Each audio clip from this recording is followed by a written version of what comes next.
এই যে গরম ভাত রান্না হয়ে গেছে, যা মাংসের ঝোল আমাদের দেখায়।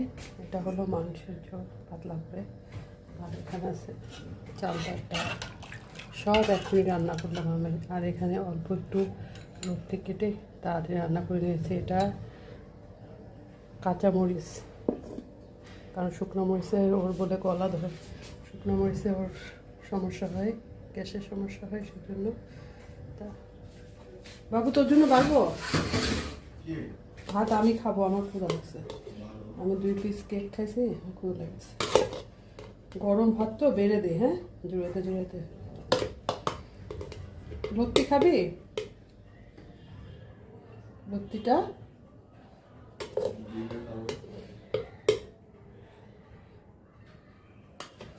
লত্তি নে।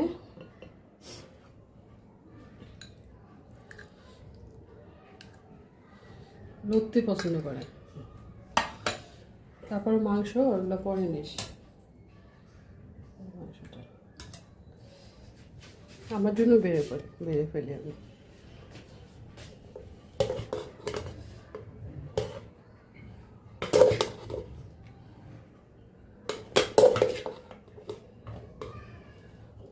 আমি একটু লত্তি নিয়ে নিই,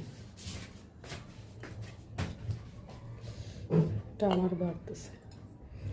শুভরাত্রি, রাতে খাওয়া দাওয়া, শীতকালে ফ্রেশ রান্না, ফ্রেশ খাওয়া। যখনই রান্না করবো তখনই খাবো, একটু কারিশরা জন্য থাক। তো শুভরাত্রি সবাইকে। লেবুর রস আমি দিয়েছি, তারপর একটু দিই। কাঁচামরিচ দিয়েছি, রসুন দিয়েছি, পেঁয়াজ দিয়েছি, এই আর কিছু দেয়নি তেমন।